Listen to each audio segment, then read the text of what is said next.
줄 믿습니다.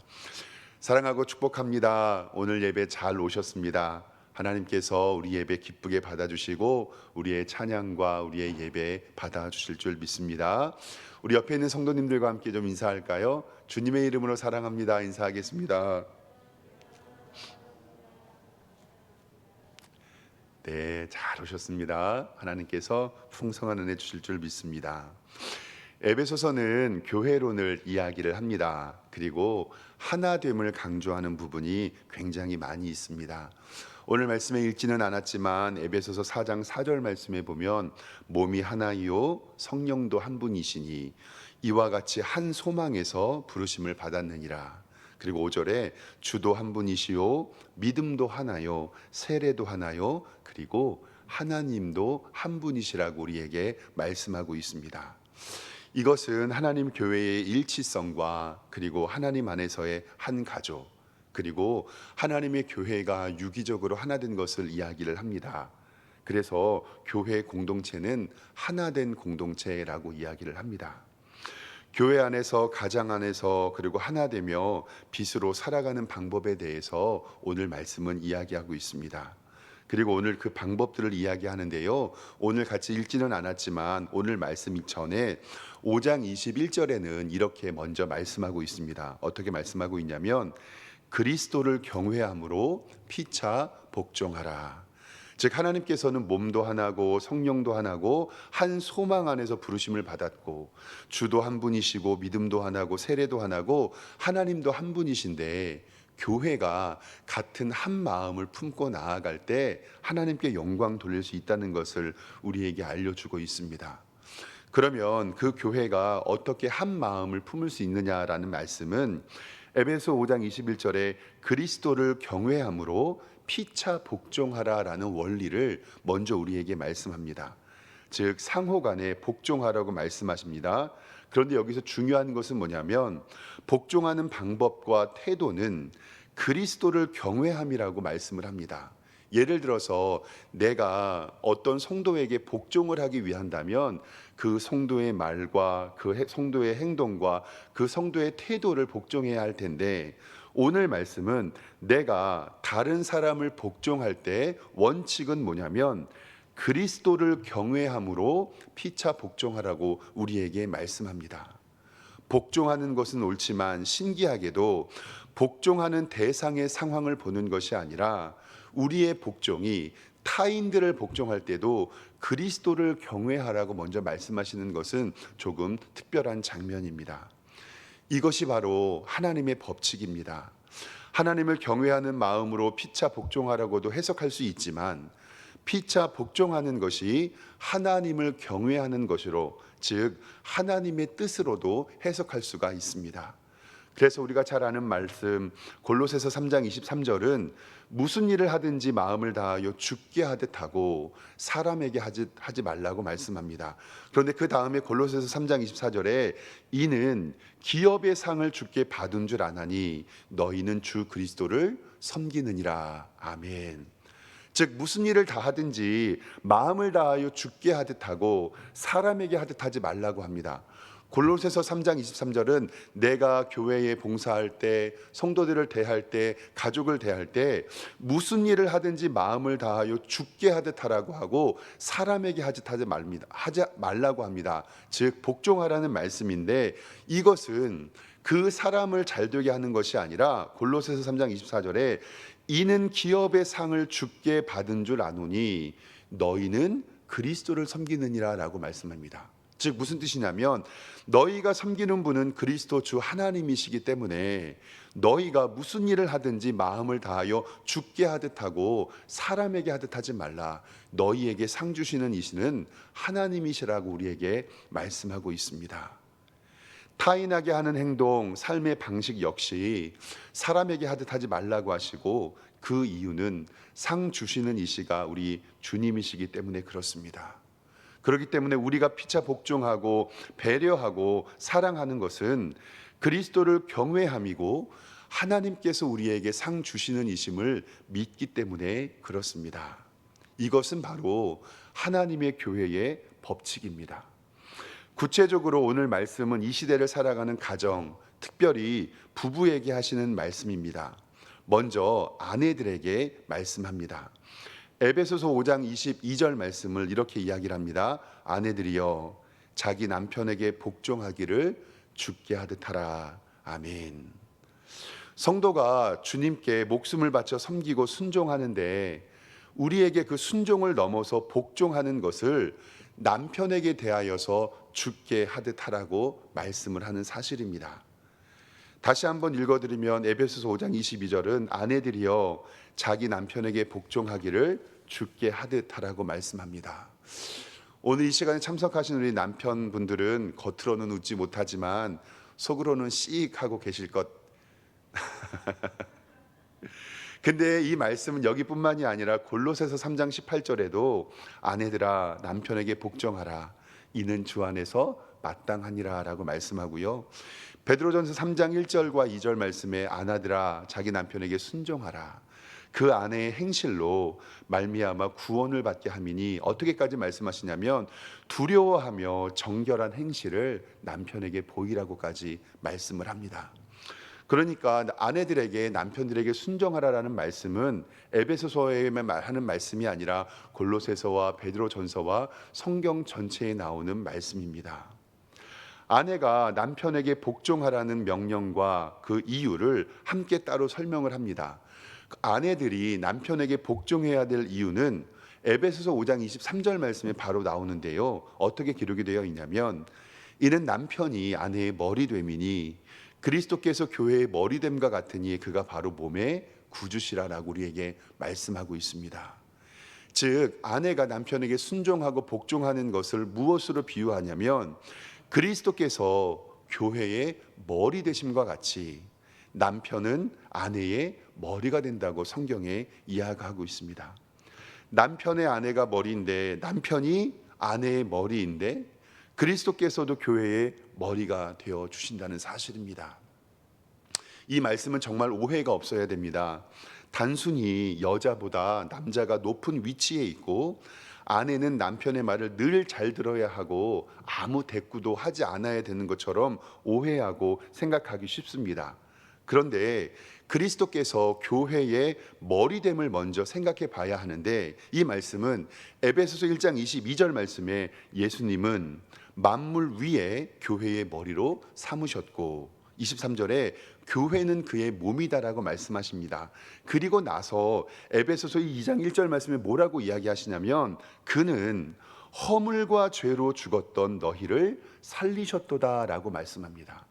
그리스도께서 교회의 머리가 되실 수 있는 이유는 허물과 죄로 죽었던 성도들을 살리셨기 때문에 예수 그리스도는 교회의 머리가 되실 수 있는 것이고 고린도전서 12장 27절에는 너희는 그리스도의 몸이요 지체의 각 부분이다 라고 말씀을 합니다. 그러니까 명령을 내리는 위치로서의 머리가 아니라 예수 그리스도께서 십자가의 죽으심으로 말미암아 그 보혈의 공로로 하나님의 교회를 세우셨으니 예수 그리스도의 피값이 교회의 머리고 예수 그리스도의 희생이 교회의 머리라는 사실을 우리에게 알려주고 있습니다. 본질상 진노의 자녀였던 우리를 예수 그리스도께서 십자가의 죽으심으로 우리를 살리셨고 그 예수님의 보혈의 공로가 있기에 예수님은 교회의 머리가 되고 이것이 바로 교회론의 기초가 되는 것입니다.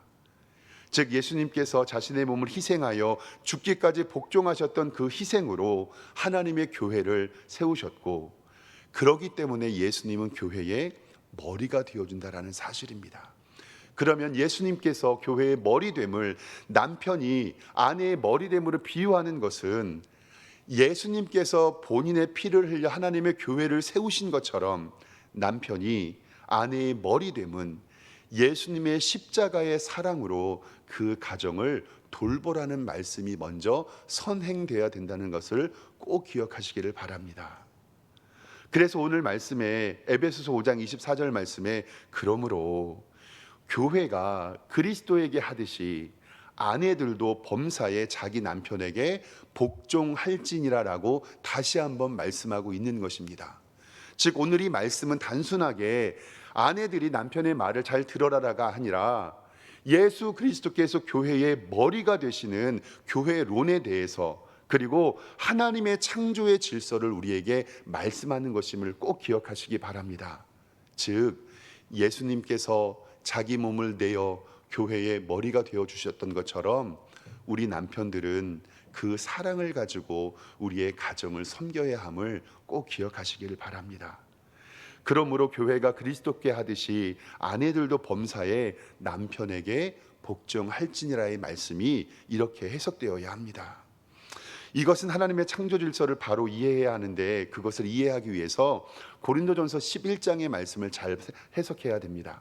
고린도전서 11장 3절에는 이렇게 기록이 되어 있습니다. 각 남자의 머리는 그리스도고 여자의 머리는 남자고 그리스도의 머리는 하나님이시라. 이 말씀을 풀어서 해석하면 여자의 머리는 남자가 됩니다. 그리고 남자의 머리는 그리스도가 되고요, 그리스도의 머리는 하나님이 되시는 겁니다.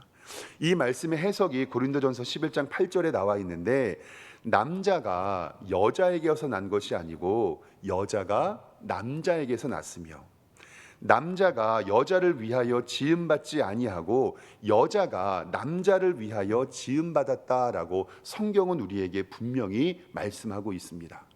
고린도전서 11장 8절에는 여자가 남자를 통하여 낳았다.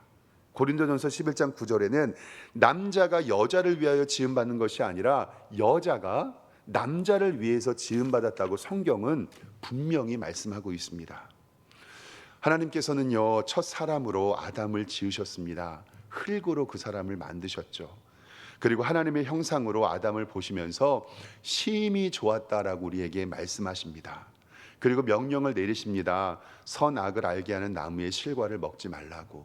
그 후에 뭐라고 말씀하셨냐면, 창세기 2장 18절에 사람이 혼자 사는 것이 좋지 아니하니, 옛날 성경에는 독처하는 것이 좋지 아니하니 내가 그를 위하여 돕는 배필을 지으리라 라고 말씀하십니다. 그리고 아담을 깊은 잠에 빠지게 하시고 갈빗대 하나를 취해서 여자를 만드십니다. 그리고 창세기 23장의 2장 23절에 아담이 이르되 이는 내 뼈 중에 뼈요 살 중에 살이라, 남편에게서 취하였은즉 여자라 부르리라 라고 성경은 기록이 되어 있습니다. 즉 여자라고 부를 수 있는 것은 남편에게서 취하였다는 뜻이고, 하나님께서는 분명히 남편 혼자, 남자 혼자 사는 것이 좋지 아니하니 내가 그를 위하여, 아담을 위하여 돕는 배필을 주신다. 그 돕는 배필이 바로 하와였습니다. 그러면 생각을 해보면 이 하와의 존재의 목적은 남편을 돕는 배필, 영어 성경어는 헬퍼라고 정확히 기록이 되어 있습니다.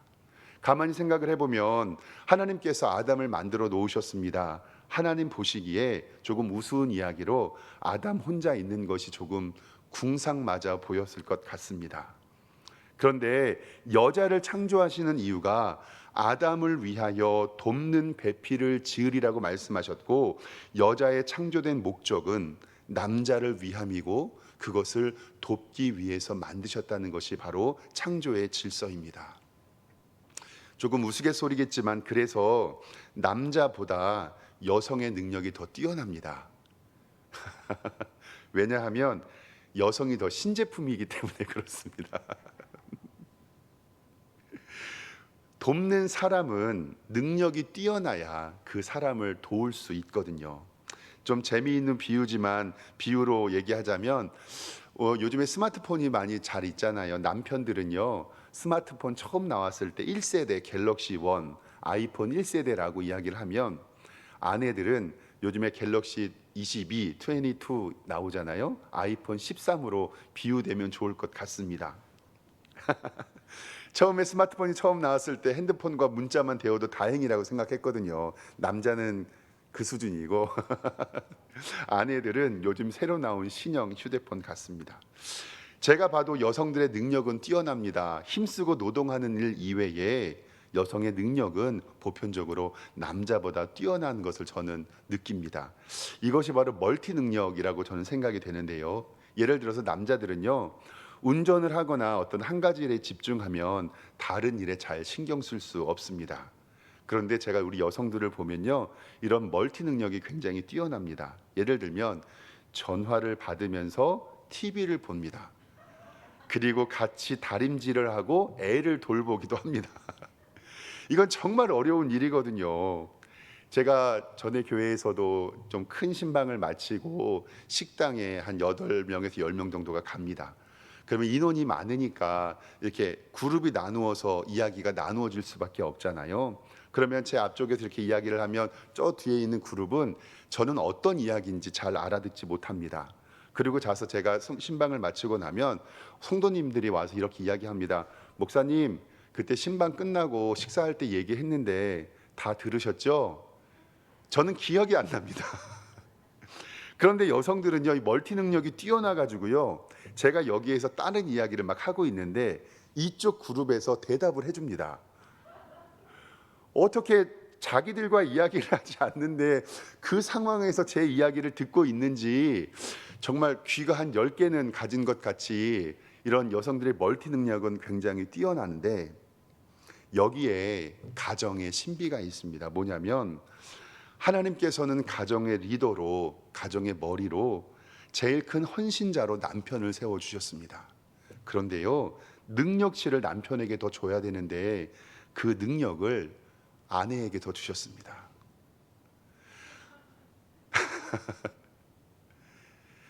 남편을 머리로 삼아주셨고 그 가정의 리더로 삼아주셨고, 그리고 그 가정의 최고의 헌신자로 남편을 불러 세워주셨거든요. 그러면 거기에다가 능력치를 더 주셨으면 순탄하게 갈 텐데, 그러면 독재가 될 가능성이 있죠. 그런데 하나님께서는 돕는 배필을 여자로 삼고 능력치를 아내에게 더 주셔서, 한 사람에게는 머리를, 헌신과 지도력을, 그리고 한 사람에게 능력을 몰빵한 것이 아니라 여기에서 한 몸을 이루는 지혜를 우리 가정에게 주신 것을 우리는 성경 말씀을 통해서 깨달아야 할 줄 믿습니다. 남편에게 리더를 맡기셨지만 아내에게를 능력을 주신 이유가 여기에 있습니다. 말씀을 좀 살펴보면 이제 남편에게 말씀합니다. 오늘 5장 25절에 남편들아, 아내 사랑하기를 그리스도께서 교회를 사랑하시고 그 교회를 위하여 자신을 주심같이 하라라고 말씀합니다. 여기서 바로 나오는 겁니다. 예수 그리스도께서 희생하심으로 교회가 머리가 되신 것처럼 남편의 희생 가치는 아내 사랑하기를 그리스도께서 교회를 사랑하고 그 교회를 위하여 자신을 주심과 같이 하라. 이거는 진짜 어마어마한 말씀입니다. 예수 그리스도께서 교회를 사랑하시기 위해서 자기 몸을 주시고 십자가에 복종하신 그 사랑처럼 아내를 사랑하라고 하는 말씀은 정말 남편들에게는 너무나도 대단한 말씀입니다. 구분지어서 말하기는 조금 조심스럽지만 성경을 바라보면 이렇게 이해될 수 있습니다.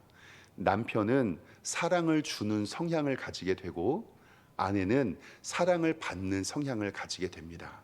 왜냐하면 인류의 범죄 이후에 아담과 하와가 벌을 받고 뱀도 저주를 받았습니다. 그런데 하와가 먼저 선악을 알게 하는 나무의 열매를 따먹었습니다. 그러면 하나님께서는 하와가 먼저 선악을 알게 하는 나무의 열매를 따먹었으니 하와에게 가서 너 왜 따먹었니? 라고 물어보셔야 되는데, 이상하게 하나님께서는 여자가 먼저 따먹었는데 누구를 찾아가시냐면 그 가정의 리더인 남편을, 이 아담을 찾아갑니다. 즉 여자가 범죄했지만 그것의 가정의 리더였던 남편에게 그 책임을 물게 되는 것입니다. 하와가 따먹었는데 아담을 찾아가십니다. 창세기 3장 9절 말씀에 하나님이 아담을 부르시며 그에게 이르시되 내가 어디 있느냐. 그리고 11절에 먹지 말라 한 나무의 열매를 내가 먹었느냐라고 하와를 찾아간 것이 아니라 남편인 아담을 찾아가게 됩니다. 이때 아담은요, 가정의 리더로서, 대표로서, 머리로서 하나님께 이렇게 말해야 옳아요. 하나님, 죄송합니다. 제가 잘못했습니다.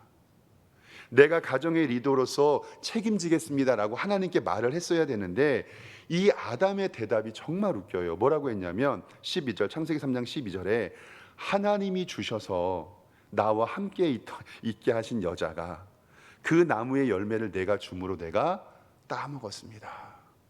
내가 안 따먹었는데요, 근데 그 여자 하나님이 주셨잖아요. 이게 바로 원망이거든요. 원망. 그리고 하나님께서는 하와를 찾아가서 너 왜 따먹었니? 라고 물으니까 하나님 저 안 따먹었는데요, 하나님이 만드신 뱀이 꼬여서 저 따먹었습니다. 뱀은 그로 말미암아 배로 다니고 흙을 먹게 되는 저주를 받았고요, 남자는 수고해야 하며 얼굴에 땀을 흘려야 먹을 수 있는 노동의 저주를 받았습니다. 그리고 여자들은 아이를 낳는 고통을 크게 더하셨는데 창세기 3장 16절에는 어떻게 기록이 되고 있냐면, 너는 남편을 원하고 남편은 너를 다스릴 것이니라 라고 성경은 분명히 기록하고 있습니다. 너는 남편을 원한다는 말은 의지하고 사랑받기를 원하며 남편에 의지하여 살아간다는 이야기입니다. 아내가 사랑받기를 원하고 안정감을 갖기를 원하고 그리고 의존적이 되는 이유는 바로 죄의 결과임을 성경에서 이야기하고 있습니다. 우리는 이 창조의 법칙을 알아야 가정을 바로 세울 수가 있습니다. 그런데 문제는 뭐냐면요, 내가 들어야 할 말씀은 안 듣고 다른 사람이 들어야 할 말씀만 우리는 듣고 있는다는 사실입니다. 한창 재미있을 신혼부부가 주례한 목사님을 찾아와서 이렇게 이야기를 합니다. 먼저 아내가 이릅니다. 목사님, 제 남편이요, 목사님 주례해 주신 말씀대로 안 해요. 혼내주세요. 이렇게 얘기를 합니다. 그랬더니 옆에 있는 남편이 얘기합니다. 웃기지 마, 너도 안 지키잖아. 이렇게 얘기를 합니다. 여기서 문제는 무엇일까요? 인간의 죄의 문제를 이해하면 아주 쉽게 풀립니다. 나를 보는 것이 아니라 타인을 먼저 볼 때 이 문제가 생기는 것은 우리는 기억해야 합니다. 오늘 말씀 에베소서 5장 22절 말씀은요, 아내들이여 라고 말씀을 시작합니다. 이 말씀은 아내들이 들어야 하는데 아내들은 안 듣고 남편들이 은혜를 받고 있습니다. 그리고 속으로 생각합니다. 이거는 우리 집사람이 들어야 되는데. 에베소서 2장 52절에 25절에 남편들이여, 이 말씀은 남편이 들어야 하는데 남편은 안 듣고 아내들이 은혜를 받습니다. 그리고 속으로 생각합니다. 오늘 내 남편을 데리고 왔었어야 하는데. 에베소서 5장 22절에 아내들이여 라고 이야기했을 때 아내들이 들어야 하는데 왜 이 말씀에 남편들이 은혜를 받습니까? 남편들이 들어야 하는데 왜 이 말씀을 아내들이 듣고 은혜를 받고 있습니까? 아내들은 아내들에게 하는 하나님의 말씀을 듣고 남편들은 남편에게 하는 하나님의 말씀을 들으면 됩니다. 오늘 이제 집에 가셔서 남편들은 화이트로 에베소서 5장 22절을 지우시기를 바랍니다. 그리고 아내들은 에베소서 5장 25절 남편들에게 하는 말씀을 지우시기를 바랍니다. 정말 지우시면 안 됩니다. 우리는 하나님이 내게 말씀하시는 것만 들으면 됩니다. 아이를 키우면서 제일 힘든 것 중에 하나가 아이들이 2명이 있을 때 편을 들어 달라는 것이 제일 힘듭니다. 어떤 문제가 생기면 아빠에게 데리고 와서 아빠 이것이 옳은지 저것이 옳은지 아들이 맞는지 딸이 맞는지 결정을 해주세요. 근데 아빠의 입장에서 아들과 딸의 편을 한 명만 질 수 없잖아요. 그래서 너가 잘못했다고 하는 순간 딸이 씩 웃습니다. 딸이 잘못했다고 웃는 순간 아들이 씩 웃습니다. 근데 여기서 중요할 것은 뭐냐면 따로따로 이야기할 수밖에 없습니다. 아들은 아들에게, 딸은 딸에게. 근데 같이 있는 공간에서 아들에게 한 이야기를 아들이 들어야 하는데 딸이 들어요. 딸에게 한 이야기를 딸이 들어야 되는데 아들이 듣습니다. 그리고 나서 끝나고 또 싸웁니다. 겉봐, 아빠가 내 말이 맞다고 했잖아. 근데 참 신기한 게요, 지난주에 우리 함께 말씀을 배웠던 에베소서 6장 1절에서 4절 말씀 있잖아요. 자녀들아, 아비들아. 이 말씀도 오늘 말씀과 똑같고 그 말씀을 들어야 할 객체가 분명히 있거든요. 근데 이 말씀을 반대로 이해하는 게 굉장히 적습니다. 부모와 자식 관계가 이렇게 신비한 것인데요, 부모가 자식을 보고서 에베소서 6장 1절과 3절 말씀에 보면서 부모가 자식을 보면서 이렇게 이야기하는 부모는 저는 못 봤습니다. 야 아들, 딸, 부모에게 순종하라고 했는데 너 왜 안 하니? 그리고 자식들이 부모에게 에베소서 6장 4절 말씀을 가지고 아버지 어머니 자식을 노엽게 하지 말라고 했는데 왜 안 하십니까? 라고 따지는 것은 저는 잘 못 봤습니다. 이것이 바로 하나님께서 가정에게 우리에게 주신 똑같은 법칙인데 부부만 이렇습니다. 부부만. 이것은 우리의 철저한 죄성에 근거합니다. 하나님께서 아담과 하와의 범죄 이후에 하와를 찾아오시지 않고 그 가정의 리더인 아담을 찾아오셔서 너 왜 그랬니라고 이야기했을 때 다른 탓을 했던 것을 우리는 꼭 기억해야 됩니다. 정말로 그리 사랑하고 그 사람과 살면 행복할 것 같아서 결혼했는데 때로는 결혼은 행복의 시작이기라기보다는 하나님이 나를 단련하시고 시험하는 장소가 아닌지 고민할 때도 우리 가운데 있습니다. 어쩌면 인간의 죄성을 철저하게 느끼는 곳이 바로 이 가정이 아닌가라는 생각이 들기도 합니다. 왜냐하면 우리는 자기 중심적으로 생각하기 때문에 그렇습니다. 요즘 결혼을 안 하는 청년들에게 물어본 적이 있습니다. 너희들 왜 결혼 안 하니? 근데 그 청년이 저에게 반문하더라고요. 목사님은 결혼해서 행복하세요? 이렇게 물어봐요. 그리고 나서 이야기를 합니다. 우리 엄마 아빠를 보면 그렇게 행복한 것 같지는 않으세요. 우리 엄마는 맨날 내가 네 애비 만나서 이런 고생을 한다라고 얘기를 하시면서 나보곤 시집 가라고 하시니 저는 이해가 안 됩니다. 생각해 볼 문제입니다. 가정의 달입니다. 천국과 같은 가정, 행복이 넘치는 가정, 은혜가 충만한 가정 우리는 꿈꾸고 살아갑니다. 그리고 정말 우리 성도님들의 가정이 그와 같은 가정 되시기를 주님의 이름으로 축원합니다. 그런데 저는 올해 결혼 20년 차거든요. 근데 먼저 저보다 인생을 산 우리 어르신들 선배님들에게 묻기를 원합니다. 정말 행복한 가정, 천국과 같은 가정, 은혜 충만한 가정 지금 이루고 계십니까?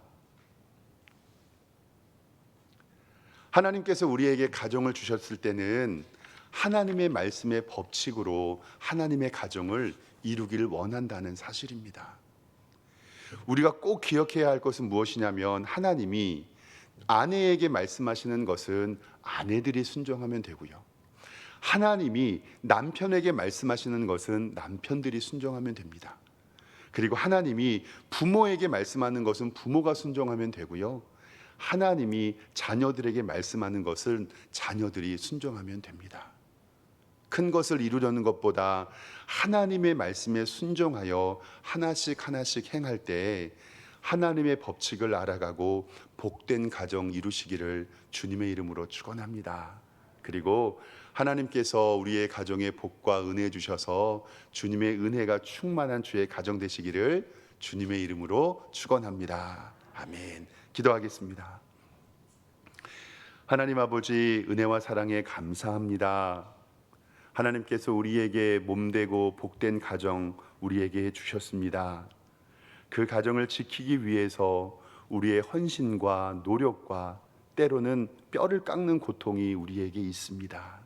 그런데 정말 우리가 하나님의 말씀을 잘 지키고 생활하고 있는지 고민해 보게 하시고, 그리고 하나님께서 우리에게 주신 하나님의 법칙을 잘 순종하고 있는지 조심스럽게 생각해 보는 오늘 하루 되기를 원합니다.